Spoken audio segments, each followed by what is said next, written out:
Olá, alunos FOIA. Na aula de hoje falaremos sobre sangramentos, tá? Outros tipos de sangramento que são bem comuns aí na urgência e emergência. Falaremos então de hemoptise. Hemoptise é a perda de sangue originada dos pulmões através das vias respiratórias. O sangue flui pela boca procedido de tosse em pequena ou grande quantidade, de cor vermelho vivo e espumoso. Por que vermelho vivo e espumoso? Porque ele é rico em oxigênio, porque esse sangue, ele tá ainda no processo de oxigenação lá do pulmão, né? Então, nós aprendemos em outras aulas que o nosso sangue ele é rico em nutrientes e oxigênio. Então, esse sangue, ele vem direto do pulmão para a via aérea, né? É o que a gente consegue determinar da onde ele está vindo, né? Porque como ele vem de uma única cavidade, onde eu tenho dois órgãos, né? O pulmão e o estômago, então eu preciso diferenciar para saber da onde é essa origem. E quando eu sei que é de um vermelho vivo espumoso, eu sei que ele vem do pulmão, apresentando-se para mim como hemoptise. E isso é um sinal alarmante de emergência. Por quê? Porque precisamos do pulmão para respirar. Se está vazando sangue dentro do pulmão e esse foi expelido pela cavidade respiratória, então, isso me diz que o sangue está brigando com o oxigênio dentro do pulmão, né? Brigando por espaço, né? Ele está ocupando um espaço que não é dele, não é devido. Então, o que vai evoluir esse paciente se não for devidamente corrigido? Para uma parada respiratória e, consequentemente, uma parada cardiorrespiratória. É um paciente grave? Muito grave. É um paciente que precisa de intervenção de imediato. Tá? Mas para eu fazer qualquer intervenção com esse paciente, eu preciso primeiro identificar de onde é esse sangue.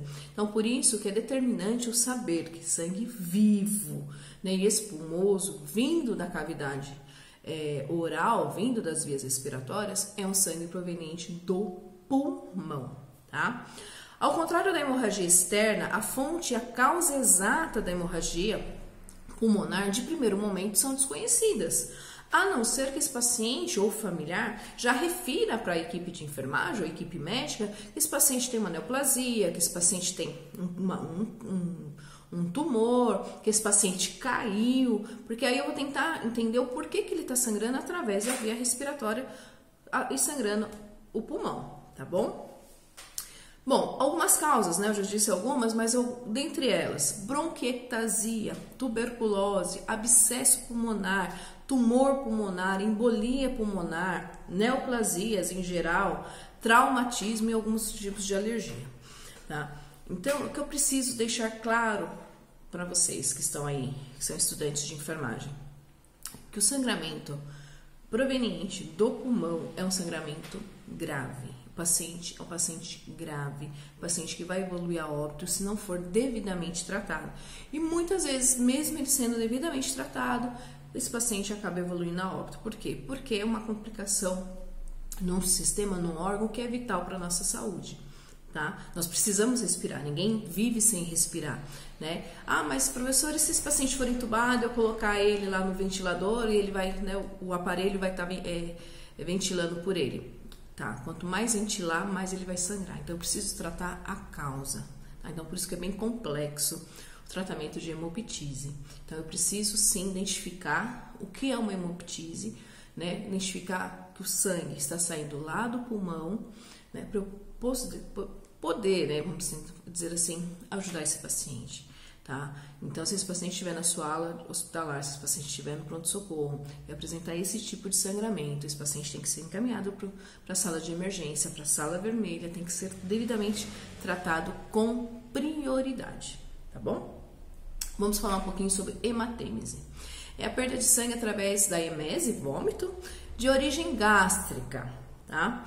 A coloração de sangue geralmente é escura, ou pode ser rubilante quando misturado ao suco gástrico, podendo apresentar-se com borra de café. Vocês viram a diferença?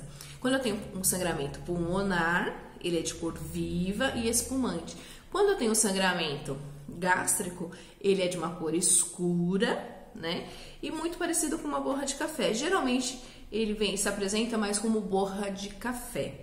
Tá? Por quê? Porque o sangue em contato com o suco gástrico, que é altamente corrosivo, acaba coagulando esse sangue. Então, quando ele sai para mim, né? Quando ele é expelido através do vômito, da emese, ele sai numa cor mais escurecida e fétida, tá? A hematêmese é comum em algumas enfermidades, como varizes de esôfago, úlcera, cirrose e esquistossomose, tá? No PowerPoint que eu estou enviando para vocês, tem algumas imagens de úlceras, para vocês estarem aí tentando correlacionar uma coisa com a outra. Bom, no sangramento na hemoptise, ele é um sangramento que muitas vezes a gente não desconhece a causa. Quando nós temos a hematêmese, nós falamos, propriamente dita, de pacientes que contêm alguma patologia, mas principalmente, quais são os pacientes que comumente sofrem com isso, né? Com sangramento gastro? Os pacientes etilistas, né? Os etilistas crônicos, né?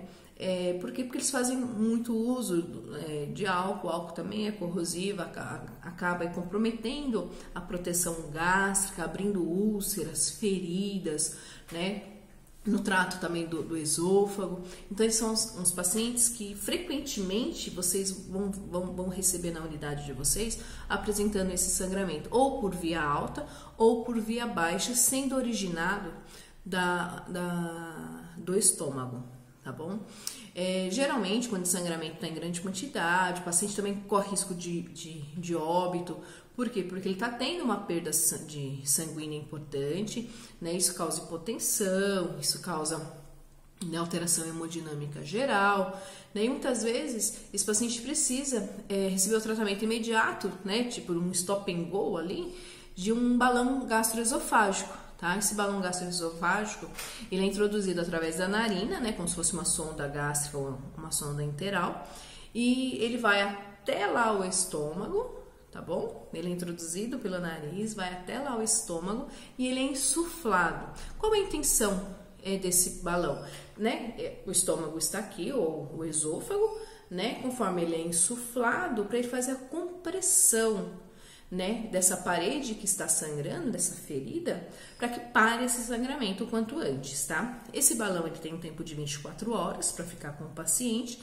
É o tempo aí preciso para se localizar e conseguir uma vaga no hospital que tenha o serviço de endoscopia, para esse paciente retirar o balão e já fazer a endoscopia, cauterizando aí essa ferida, corrigindo aí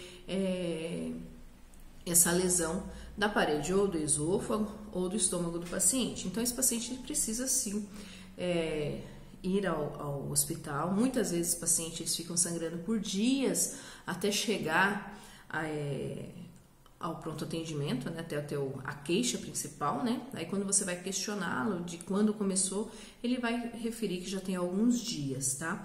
Então, ele pode ir sangrando aos poucos, né? E não ter de imediato alguma alteração hemodinâmica, né? Mas também quando ele apresenta essa alteração hemodinâmica é porque ele já teve uma perda de sangue considerável, tá? No caso da hematêmese, ela pode apresentar-se pela cavidade oral, pela via respiratória, né?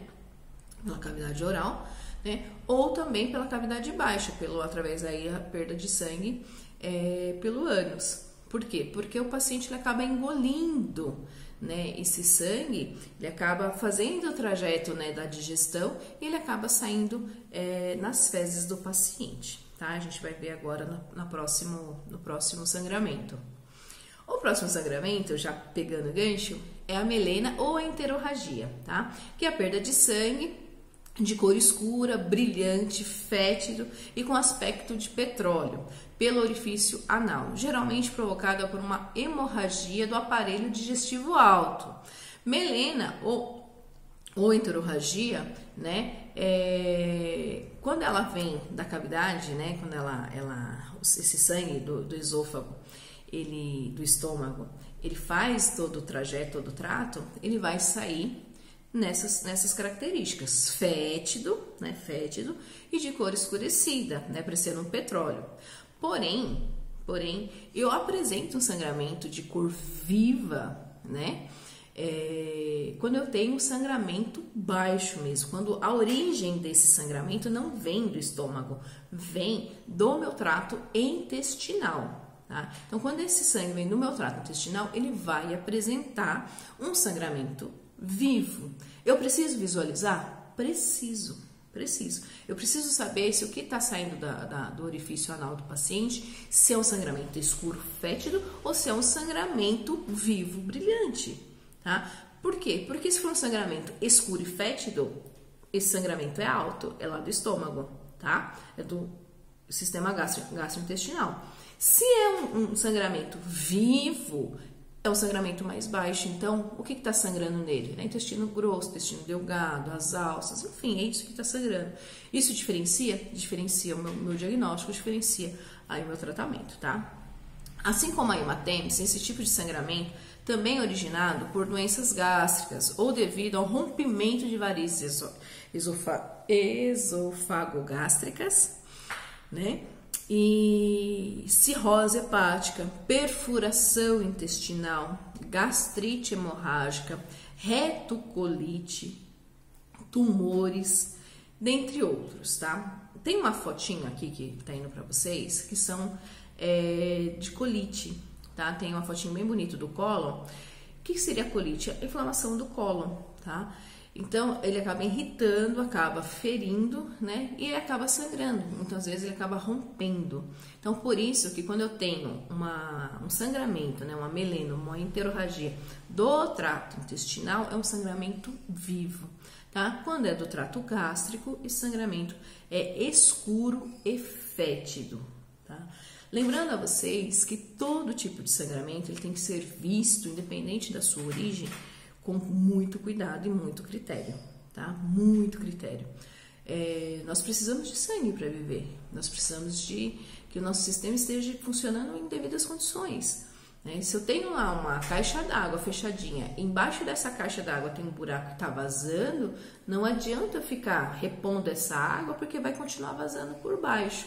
Então eu preciso fazer o quê? Além de tratar o sintoma, eu preciso tratar a causa.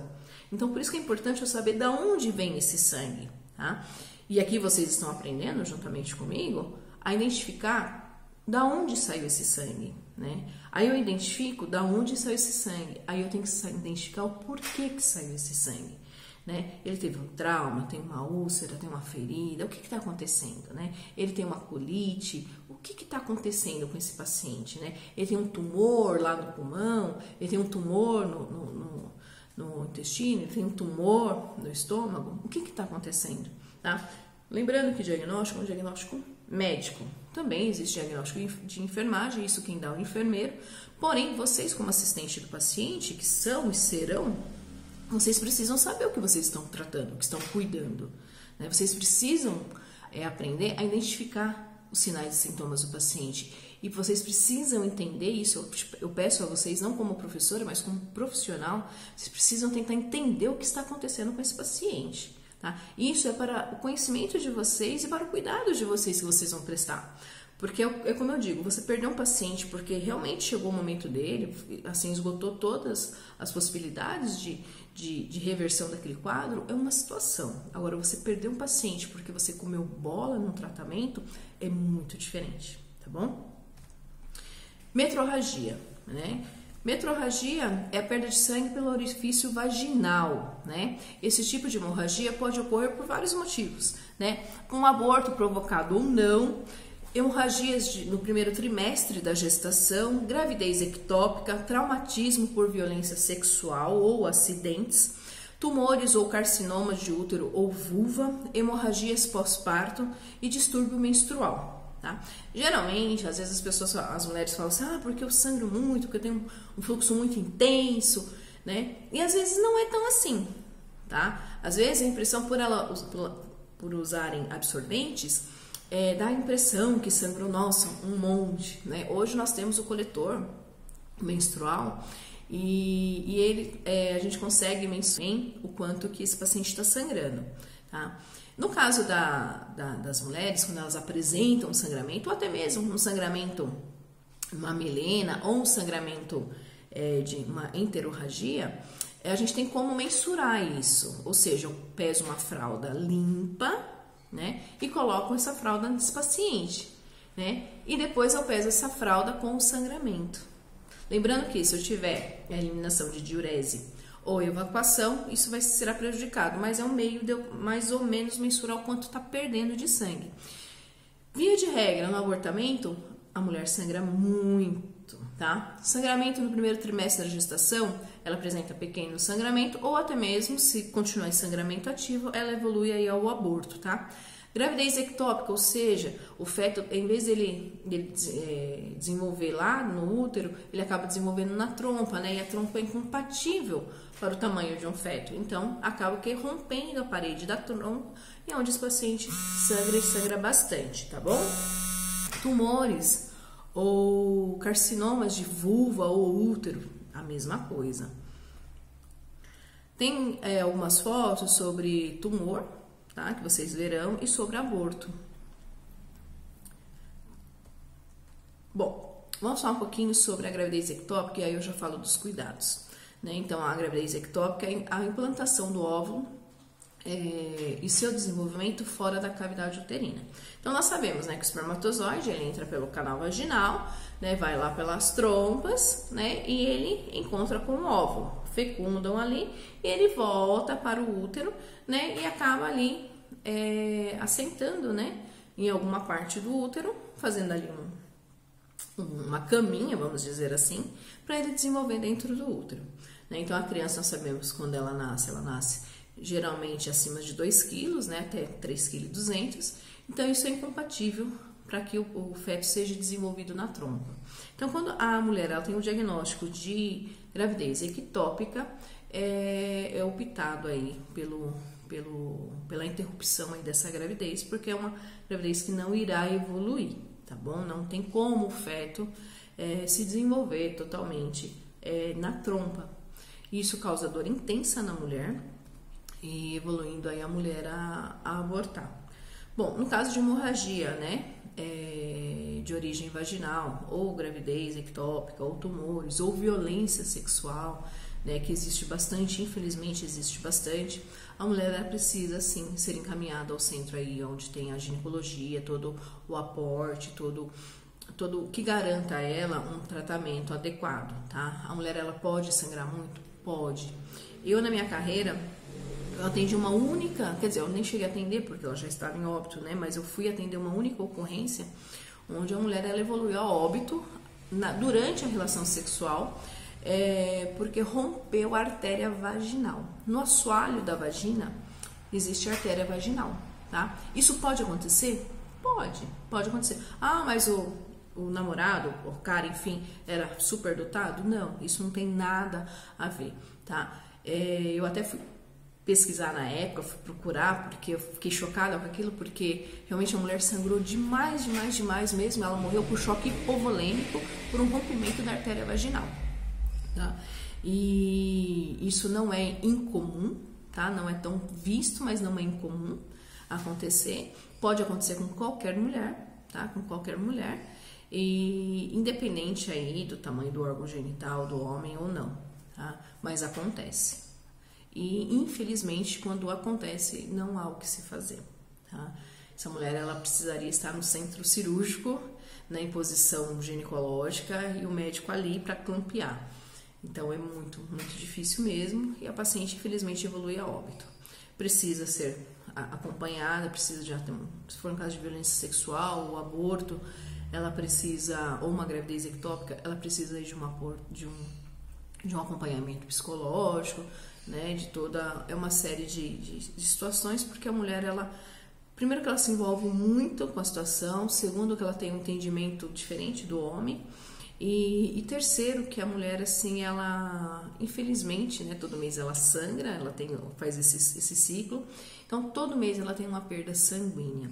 Então a mulher ela precisa sim fazer o exame laboratorial, né, com frequência, acompanhar a hemoglobina, né, muitas mulheres têm anemia, precisa tratar sistema assim de reposição de ferro, de cálcio, então ela precisa sim ser acompanhada rigorosamente pelo ginecologista, tá bom? Otorragia é a perda de sangue pelo conduto auditivo externo, pode ser causada por ferimento no ouvido externo, contusão ou trauma. Os traumatismos cranianos podem provocar hemorragias pelo ouvido, quando então geralmente o sangue vem acompanhado de líquor.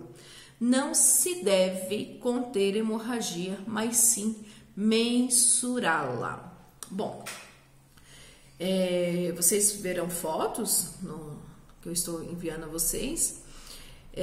Então, quando eu tenho um paciente de queda, de agressão, de acidente, né, eu tenho sangramento na cavidade auricular desse paciente, eu preciso avaliar, eu preciso examinar, tá? Muitas vezes pode ser um ferimento externo, ok, melhor ainda, mas eu preciso procurar essa lesão, preciso limpar essa lesão. Ah, mas continuou sangrando, então o que eu faço?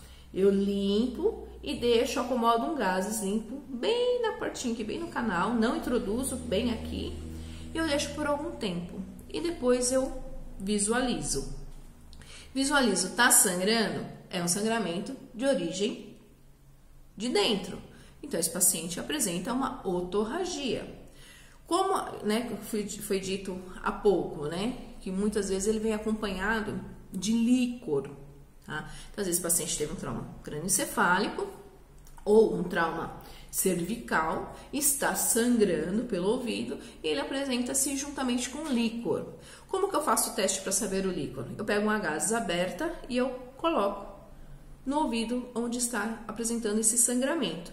Quando eu tiro essa gases, ela vai ter o sinal do anel, ou seja, no meio vai estar um sangue bem esbranquiçado, né? Bem, vamos dizer assim, diluído, e em volta um sangue mais consistente, né? Então, essa parte que está, vamos dizer, mais diluído é líquor que esse paciente está perdendo. Então, esse paciente é um paciente grave, que eu sei que o traumatismo dele foi tão agressivo que ele está perdendo líquor, apresentando uma otorragia com presença de líquor, tá? Geralmente, os pacientes de TCE, traumatismo crânioencefálico, apresentam, tá? É um sinal grave de alerta que esse paciente pode apresentar rebaixamento do nível de consciência. Lembra lá da letra D da nossa avaliação primária? Então, é aí que esse meu paciente ele vai posteriormente apresentar um rebaixamento no nível de consciência, ou seja, ele vai sair de um Glasgow 15 e ele vai rebaixando, né? Por isso que na avaliação primária, principalmente em pacientes com traumatismo crânioencefálico ou pacientes de trauma em geral, eu avalio quantas vezes forem necessárias. Então, assim, ó, eu tô com o paciente e ele não, eu tô achando que algo está errado com ele, eu refaço a minha avaliação primária, porque a minha escala de Como de Glasgow, ela pode sair de 15 para 10, para 8, tá? Então, eu preciso avaliar. Isso pode ser em minutos? Pode ser em horas? Pode. Então, o importante é que eu reavalie esse meu paciente sempre que necessário, tá? Hematúria é a perda de sangue juntamente com a urina. Pode ocorrer em consequência de traumatismo com lesão do aparelho urinário, rins, uretra e bexiga, ou em caso de doenças como nefropatia, cálculo, infecção, tumor, processo obstrutivo ou congestivo após intervenção cirúrgica, né? Então, quem apresenta muito hematúria?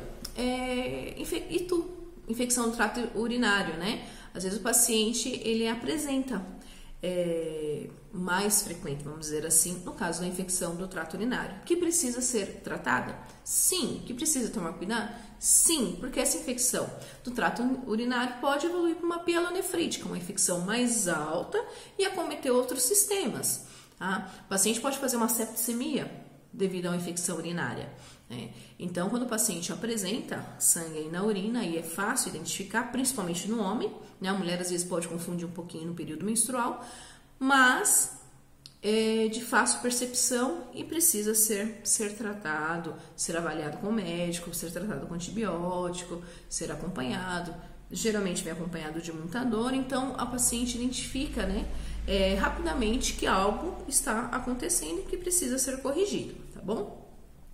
Epistaxe ou rinorragia, sangramento através da narina, geralmente decorrente à fragilidade da mucosa nasal e a exposição da área a traumas e agentes irritantes. O epistaxe também pode ocorrer e decorrer ao TCE. Neste caso, o sangramento é pequeno, acompanhado de líquor. Bom, vamos lá um pouquinho.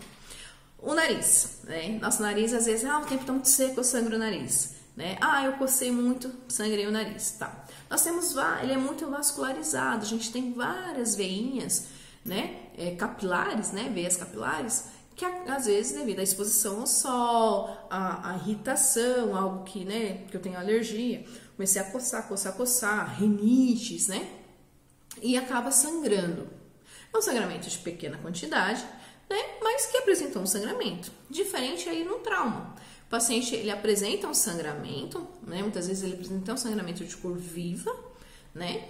E esse sangramento, às vezes, ele pode vir acompanhado do quê? Do líquor, né? Então, eu posso perder líquor tanto pelo ouvido, tanto pelo nariz, tanto pela cavidade oral. Quando que eu perco pela cavidade oral? Quando eu tenho a abertura, tá?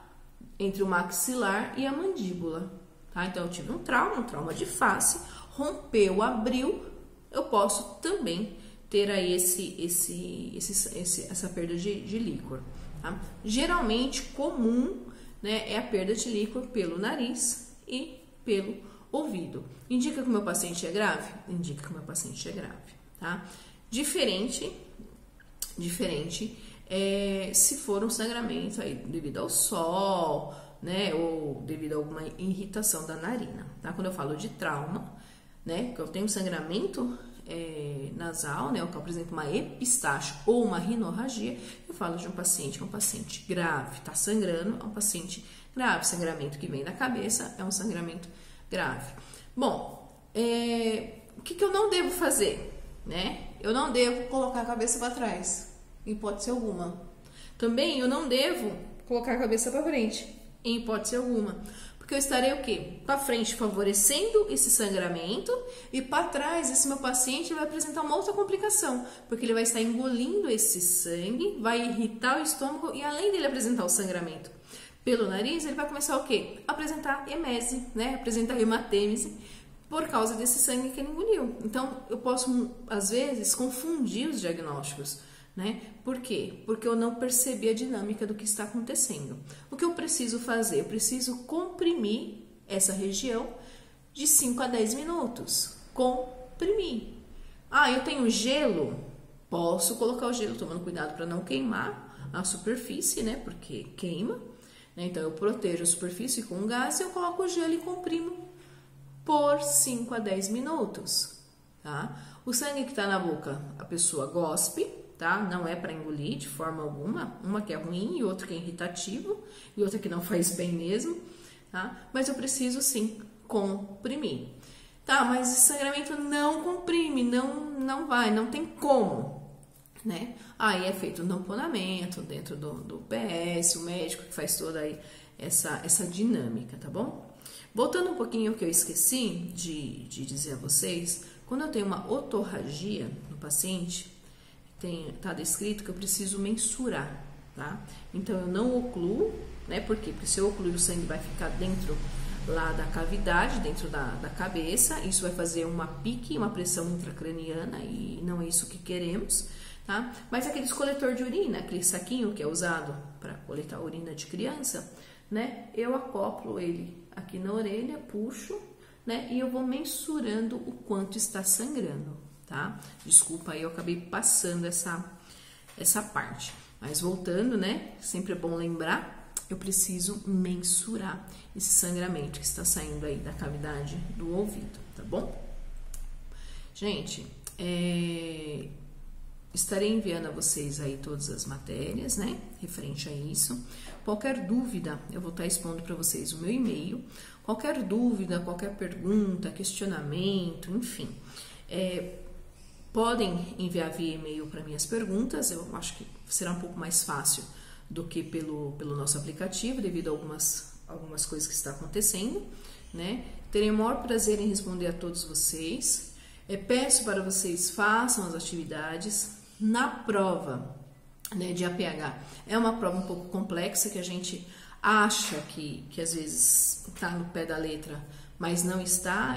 Às vezes confunde o tratamento de um, o tratamento de outro, diagnóstico, enfim. Então, estudem através dos slides, ouçam, né, vejam os vídeos, pergunte, questione. Eu particularmente eu gosto muito de aula presencial para ter esse contato com vocês, para já, né, a gente ter esse diálogo, ter esse feedback, a gente poder conversar, se entrosar melhor. Mas no atual momento nós temos aí que tentar fazer o melhor aí através de vídeos e aulas para vocês, tá? Mas o que eu peço, não fiquem com dúvidas, tá? Pelo contrário, expõe as dúvidas, estou aqui para auxiliá-los, a gente aprende todo dia e eu falo para vocês que a cada dia eu aprendo um pouco, principalmente falando e dando aula para vocês, né, e fazendo outras atividades. O importante é que vocês aprendam, não fiquem com dúvidas e quando vocês chegarem lá na frente, lá na assistência de vocês saberem identificar o sangramento, da onde ele saiu e o que precisa ser feito, tá bom? Boa noite, até a próxima aula.